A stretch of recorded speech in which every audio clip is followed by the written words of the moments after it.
Good evening, everyone. Today we are going to talk about the what is database server, the what is instance, and difference between database server and instance. This topic or this video will help only for basic understanding about the SQL Server instance, not for the complete information. The complete information we can go to demonstrate for upcoming topics.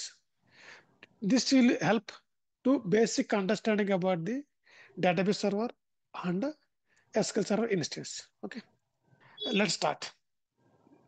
So, what is instance? Instance means a software installed on the particular virtual machine, and that particular software services running on the one virtual machine. That services we can call as like a instance. Okay, what is that exact means?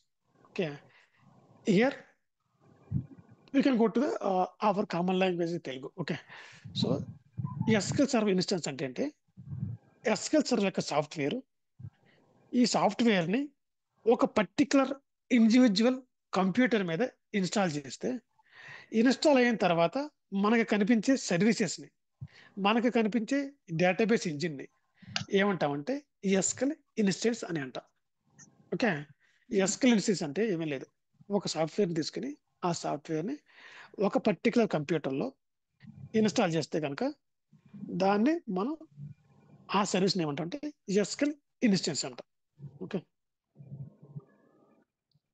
So here in the particular computer I install multiple instances. ఈ multiple instance లో ఉన్నప్పుడు మనం ఏమంటామంటే అంటే ఈ instance లో రకాలు ఉన్నాయి, types of SQL server instance. Those call like a named instance and default instance. Okay, what is the default instance, what is the named instance? Okay, default instance అంటే ఏమీ లేదు. డిఫాల్ట్ ఇన్స్టెన్స్ అంటే ఏదైతే మన సాఫ్ట్వేర్ను ఇన్స్టాల్ చేస్తున్నామో ఆ install అయిన సాఫ్ట్వేర్ ఈ పర్టికులర్ కంప్యూటర్తో నేమ్తో ఇన్స్టాల్ అవుతుందో దాన్ని డిఫాల్ట్ ఇన్స్టెన్స్ అంట. అది నేమ్డ్ ఇన్స్టెన్స్ అనుకో, ఇన్స్టాల్ చేస్తున్నప్పుడు సాఫ్ట్వేర్ అని user or developer or maybe any resource they can give the their user define name. Okay, ఒక సాఫ్ట్వేర్ ఇన్స్టాల్ చేస్తున్నప్పుడు నేమ్ మనం ఇచ్చి ఇన్స్టాల్ చేస్తుంటే కనుక ఆ పర్టికులర్ సంబంధించిన నేమ్తో సర్వీస్ అనేది ఇన్స్టాల్ అవుతుంది. అలాగే ఇన్స్టెన్స్ ఏమంటామంటే నేమ్డ్ ఇన్స్టెన్స్ అంటాం. సో మన కంప్యూటర్లో ఇక్కడ చూడండి, నా యొక్క కంప్యూటర్ నేమ్ ఏంటి, కమాండ్ ప్రాంప్ట్ ఓపెన్ చేసి ఇక్కడ హోస్ట్ నేమ్ అని కొట్టామనుకో మన కంప్యూటర్ నేమ్ అవుతుంది. ఓకే, ఇక్కడ నేను చేశాను, మన కంప్యూటర్లో ఈ కంప్యూటర్ నేమ్తో ఒక ఇన్స్టెన్స్ ఉంది, అదేంటి కంప్యూటర్ నేమ్, దాన్ని ఏమంటాం డిఫాల్ట్ ఇన్స్టెన్స్ అంటాం. అదే విధంగా నేను ఏం చేశాను, ఈ సాఫ్ట్వేర్ని ఈ కంప్యూటర్లో ఇంకొకసారి ఇన్స్టాల్ చేశాను, అది ఎలాగా నేమ్డ్ ఎలాగా ల్యాబ్. సో నేమ్డ్ ఇన్స్టెన్స్ ఎలాగ ఉంటుందంటే కంప్యూటర్ నేమ్ స్లాష్ మనం ఇచ్చిన నేమ్. ఇక్కడ మనకి డిఫాల్ట్ ఇన్స్టెన్స్ నేమ్ ఏంటి ల్యాబ్, కానీ కనెక్ట్ అవుతున్న ఎలా కనెక్ట్ అవ్వాలి, computer name slash lab.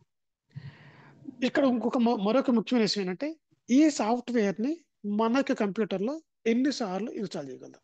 Okay, ఈ యొక్క సాఫ్ట్వేర్ని ఈ యొక్క కంప్యూటర్ అంటే వర్చువల్ మిషన్, ఈ వర్చువల్ మిషన్ లో 50 times we can install, that including default instance and as well as the named instance. ఇక్కడ ఏంటంటే ఈ సాఫ్ట్వేర్ ని మన కంప్యూటర్లో 50 సార్లు ఇన్స్టాల్ చేయొచ్చు. ఒకటి నేమ్డ్ ఇన్స్టెన్స్, మిగతా 49 ఒకటి డిఫాల్ట్ ఇన్స్టెన్స్, 49 నేమ్డ్ ఇన్స్టెన్స్. అయితే మొత్తం 50 కూడా నేమ్డ్ ఇన్స్టెన్స్ చేయొచ్చు, అప్పుడు డిఫాల్ట్ ఇన్స్టెన్స్ చేయాలి. అట్లా కాకుండా ఒక డిఫాల్ట్ వేసి మిగతా చేయాలంటే 49 నేమ్డ్ చేయగలరు. ఎప్పుడైతే మీరు ఈ సాఫ్ట్వేర్ ఇన్స్టాల్ చేశారో సర్వీసెస్.ఎంఎస్సిలో దానికి సంబంధించిన సర్వీసెస్ ఇక్కడ ఇన్స్టాల్ అవుతాయి. ఓకే, అదేవిధంగా ఈ ఇచ్చే కంప్యూటర్ ఇన్స్టెన్స్ నేమ్కి మనం ఏం చెప్పాం, డిఫాల్ట్ ఇన్స్టెన్స్కి ఇన్స్టాల్ చేస్తున్నాం కదా, ఇక్కడ ల్యాబ్ అని ఉంది కదా, ఈ యొక్క నేమింగ్ కి ఒక లిమిట్ ఉంది. అంటే ఈ యొక్క నేమ్ని 16 క్యారెక్టర్స్ మాత్రమే మనం ఇవ్వగలం. ఓకే, ఈ 16 క్యారెక్టర్లు ఇన్స్టాల్ చేసి మనం కంప్యూటర్ని ఈ సాఫ్ట్వేర్ ఇన్స్టాల్ చేయగలం. ఎప్పుడైతే ఈ సాఫ్ట్వేర్ ఇన్స్టాల్ అయిందో మనం ఇన్స్టెన్స్ అన్నాం. ఈ ఇన్స్టెన్స్ మనకి ఏం చేస్తుందంటే మనకు బిజినెస్ సంబంధించిన ఎన్విరాన్మెంట్ ని క్రియేట్ చేస్తుంది. అదేంటి, డేటాబేస్ ని క్రియేట్ చేస్తుంది, అదేవిధంగా లాగిన్స్ క్రియేట్ చేస్తుంది, అదేవిధంగా ఆటోమేషన్ సంబంధించిన కొన్ని సర్వీస్ ని ఇన్స్టాల్ చేస్తుంది. అదే ఇన్స్టెన్స్ అనేది మనకి కావాల్సిన బిజినెస్ కావాల్సిన సంబంధించిన స్టోరేజ్ సంబంధించిన ఎన్విరాన్మెంట్ క్రియేట్ చేస్తుంది. సో మన టాపిక్ ముందు ఏమనుకున్నా, డేటాబేస్ సర్వర్, ఇన్స్టెన్స్ అన్నాం. డేటాబేస్ సర్వర్ అంటే ఈ యొక్క సాఫ్ట్వేర్ ని ఏదైతే పర్టికులర్ వర్చువల్ మెషిన్ లో ఇన్స్టాల్ చేస్తున్నామో ఆ డేటాబేస్ వర్చువల్ మెషిన్ ఏమైపోతుందంటే డేటాబేస్ సర్వర్ అయిపోతుంది. ఈ సాఫ్ట్వేర్ ఇన్స్టాల్ చేయకముందు ఆ పర్టికులర్ వర్చువల్ మెషిన్ ఏమంటాం, నార్మల్ వర్చువల్ మెషిన్ అంటాం.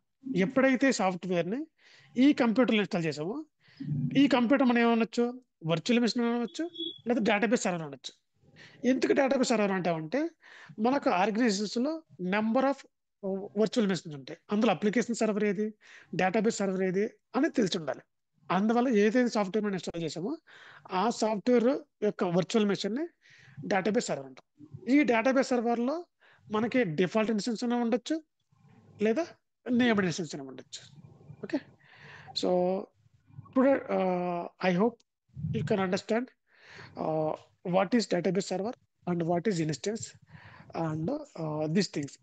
But there is a wide, very bigger explanation about the instance. ఒక్కసారి ఇన్స్టెన్స్ చేసిన తర్వాత దానికి ప్రాపర్టీస్ మనం చాలా చేంజ్ చేయాలి. అదేవిధంగా దానికి సంబంధించిన పోర్ట్ని ఎనేబుల్ చేయాలి. అదేవిధంగా ఇది బిజినెస్కి ఏ విధంగా ఉపయోగపడుతుంది, ఏ విధంగా డేటాబేస్ క్రియేట్ చేయాలి, ఒక కంప్లీట్ ఈ యొక్క డేటాబేస్ని ఏ ఎన్విరాన్మెంట్ మనం అవైలబిలిటీ ఇవ్వాలి, డేటాబేస్ని ఏ విధంగా మెయింటైన్ చేయాలి అని సెపరేట్ కాన్సెప్ట్స్ ఉన్నాయి. Each topic it will take maybe 2 days or 3 days, maybe a few hours, like that. Okay, this only for demo, for only for what is a database server and what is instance.